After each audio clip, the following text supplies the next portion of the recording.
Meru Governor Mama Kawira Mwangaza has declined to testify on the impeachment case against her that was leveled by the MCS.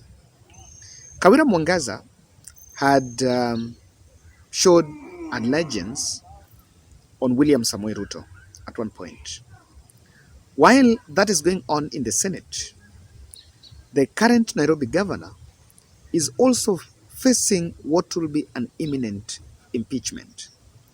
And so, is impeachment the only way? Is the impeachment the best way to address squabbles at the county assembly? Welcome to the Bold Analysis. My name is Kevin Odwar. Today, now, I want us to look at how this is being abused. The impeachment clause is being abused, and a clear indication that if we do not really hold county governments, then those county governments are on stake, are at risk. When President went to Kakamega, do you know that he never stepped in the county government office of Kakamega? So a governance expert was telling me that the cooperation between county government and the national government, those offices should be also closely working so that with the president, so that if President William Ruto is going to Mombasa, after being received by the governor of Mombasa, the first place he's supposed to go is to go and sign and visit the county government. He should be received by the county first, so that State Lodge only becomes an area for him to do the other stuff, Malianalala. But government visibility, office of governor. In fact, the person was telling me from Nigeria is telling me Nigeria has set up like Kama county governments. And huko, when president goes to a county, like for example huko, Abuja, he will be received by the governor of that state. Huko they are states. So he's going to be received by the governor. You see that there are two levels of governance. There is a condition here where you only see governor being announced somewhere, akue MP, nini, then it ends. It was the only person that got visibility was Sakaja during the recent Jamhuri Day event. And by the Jamhuri Day event, I'm told there were some protocol issues. And it could have been the point of departure between Sakaja and Gachagua. Yeah, Gachagua did not want Sakaja there, or something happened. I don't know. People who are privy to that will tell us. But walikosania huko pia. Huko kwa hiyo event ya Jamhuri Day. I don't know who received who or who was receiving who, and things did turn out well. So, what we are simply saying here is this, that devolution is under threat. And there is a clear indication that William Ruto is not pro-devolution. I don't know, we may be challenged. I'm ready to be challenged on this, if you can challenge me this. But let me make you know, on 2010, William Ruto was on a no side.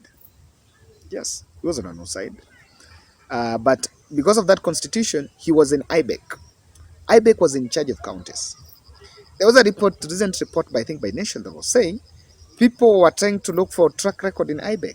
In fact, at his campaign trail, he never mentioned about what he did as head of IBEC, Intergovernmental Budget and something economic council. So he never showed a track record like under IBEC. What did he do to support devolution? Of course, he might have done things, but that track record has never been there. Number two, when BBI proposed 35% of the funding, now he also proposed an increase in allocation. And as things go, police have been given financial autonomy. We've seen adding to the judiciary. And there is additional grant that is supposed to go to the county, but it's a grant not from the national government. And there seems not to be so much visibility even to the counties. So, for example, he was in Bariko, just did the usual one. So there is an understanding. And remember, at cabinet, William Uhuru Kenyatta had put devolution as a full ministry. But President Ruto restructured, reorganized, and took devolution as a state department in the office of deputy president. So I'm asking, um, we've seen a deputy president who is supposed to protect devolution trying to bulldoze a governor, telling the governor that before you do things, you must do things, you must consult me. I don't know. He's being consulted because devolution is under him, or he's being consulted because he's a deputy president. Number two, why has it become difficult for William Ruto and Rigathi Gachagua to handle the Meru issue? The majority of MCS there are not from Azimio, but there is nothing that can stop Azimio or President William Ruto and Rigathi Gachagua to handle it. They have called meeting twice. These MCS have defied. I think there have been attempts to summon the majority leader of Meru County Assembly, and that have not seen the light of the day. But if you look at the petty, and I'm saying this, I know many people have been saying that I support Mama, but I support women. So I'm also born by a woman. So the offenses, or rather the case is there. The MCs are very petty, to say the least. There is nothing tangible. Gross misconduct, this, gita nini. Hizo ni mchezo. And there seems to, it has been so petty, but they have organized themselves and make sure that they want to take this. So I want to tell you, why do you think this case went all the way to the Senate? There is a message that Rigathi Gachagua wanted to send, or even Kenya Kwanza wanted to send. They wanted to send a warning to maybe some governors that are not allied towards them. You know, that is a county that majority ni Azimio, but bado wamemanage, no? Wamemanage bado, wako the other side, majority of MCS ni Azimio, but watu wamemanage kuwa whip or kuwatoa. In fact, let me tell you, if William Ruto didn't want that case to continue to the Senate, haingeenda. Let's say the truth. Let's say it in black and white. If William Ruto wanted to solve the Meru issue, he would have solved it by yesterday. From the African Summit, African US Summit, kupigia MCS watatu, pigia simu rais hii. Uhuru did that and saved Waiguru. Because one thing is here is, they wanted this case to go to the Senate. And it's awarding to the likes of Sakaja. There are other Kenya Kwanza MCAs, governors, that are also working pro-Azimio, or rather not even working pro-Azimio, but they're trying to exercise some neutrality, and that neutrality politically is observed and understood as Azimio affiliation. That's how sad our politics has stooped to. So, President Ruto, I want to tell you, and I'm a bit convinced that on this one, Kenyans should get worried. Why can't he solve that issue? I know it has been, there are many theories that have been advanced that MCS want money. Just look at those MCS. Okay, they are coalescing the governor, they want money. There are government appointments that are needed by UDA, that UDA want some of their members to be appointed in the cabinet at the county level.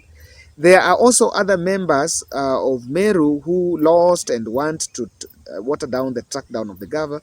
They want to destabilize Kawira so that they complicate her chances of re-election in 2027.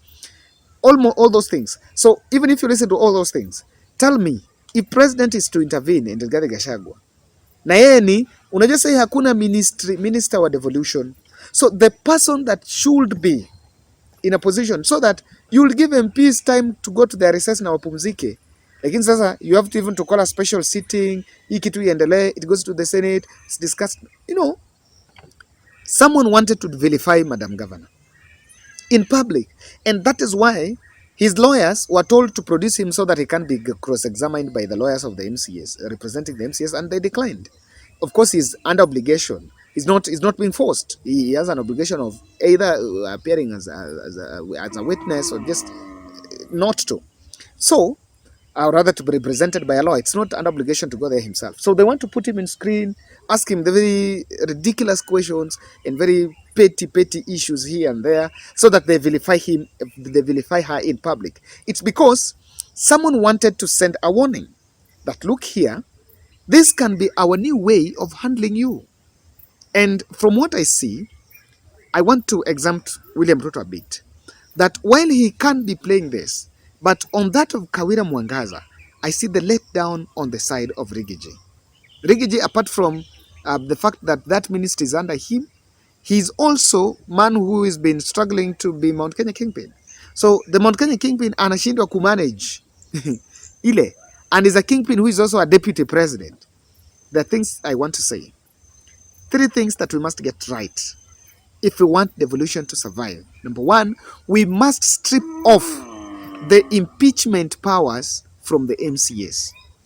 The MCAs should lose those powers of impeachment, because its impeachment is a political process. It's politics. It's purely politics. I can tell you, if my governor of Siaya, I remember there was in the last dispensation, there was an attempt to impeach Obado. It went to the county assembly. That process is purely a political process. Look at MCAs. These are people that some of them were appointed, were elected by members of by different parties. It reaches there, then it goes to the National Assembly, to the Senate. Even in the Senate, there is political allegiance, both on UDA, Azimio, on that and that. Then it reaches there, someone challenges it in court. In fact, let's strip off or put it watertight, because that impeachment process is a window that people can also use to destabilize counties, and destabilizing counties in terms of service delivery, and also try to project a governor as a person that is not in tandem, or rather that is not in harmony with the people. An impeachment, while it's also a tool to put governor on toes or to put leaders on toes, it should be watertight so that it's safeguarded from political infiltration. There are politicians that have used it as a tool to intimidate, to threaten, and blackmail the county governors. So, if you ask me how do you want it to be done, whether it takes a bipartisan approach, so that even if we are going to have a bit of that an ombudsman, if you're an MC, you want to impeach your governor, it doesn't start from you. Or even the public goes to ombudsman. It goes through a process of filtration before it get into a point where now maybe it's going to the Senate for discussion and all that, because Senate is the protector, the oversight of the county governments. It's watertight. And you know that the process is watertight. Not that mkiwa tu mko na majority kwa county assembly mtamaliza na iende kwa Senate. And no, it should pass through the sieve. We should have a sieve tool that will sieve the allegations before atafike huko. The other aspect that we must get, there is a clause that if a governor is impeached, deputy takes over. No. If a governor is impeached, let's not give the deputy a leeway. The people did not vote the deputy. I remember there was a case that was taken to court challenging why the legality of the deputy governor taking over after governor. Remember when Sonko left and he did not have a deputy. He had appointed some point and Kananu had not been vetted. So when Sonko was impeached, they had to rush to take Kananu, be vetted in the National Assembly, become the deputy, then became the governor. So at that moment, Kananu was a governor in Nairobi. Honestly, it was only NMS. This is a person who was not even ready to take over the reins of power in Nairobi. Look at Kiambu. When Waititi was impeached, the Kiambu people did not vote for Nyoro. When Nyoro came in, he worked, played politics, tried to maneuver his way, he could not make it. They're not making it. The only one that has made it is the one in Meru, Mutahi Kahiga, who took over from the other governor who passed on. So, this is what I'm saying. You know, for example, in Nairobi, if Sakaja is impeached, who become the governor? Then Mushiri. Mushiri is from Gema. That's it. Mushiri is from Gema. He was former, I think, was over in Absa. I think was a former MD in Absa.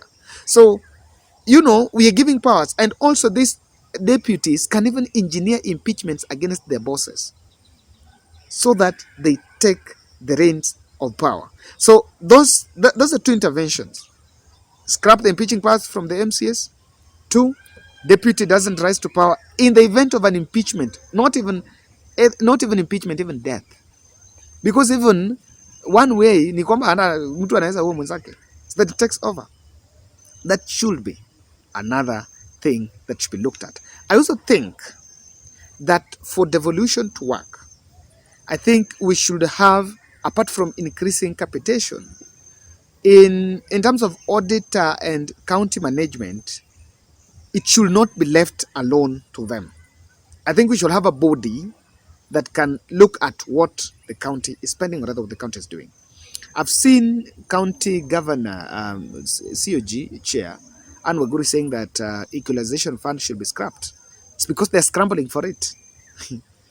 Asal counties are supposed to get it, but everyone else is taking it. Everyone else wants to be considered in the equalization fund. Equalization fund ni pesa inasaidiwa to support areas that are still down so that they can be equal to the other. It's just a mainstreaming development at the county level for different counties, or different parts of the country. So we should look at how management of funds is a big issue, but those two, looking at the impeachments, honestly, I think that process is a political process, and we need to make sure that it cannot be used. We make it watertight, that it cannot be used for political reasons. Ladies and gentlemen, that's my take.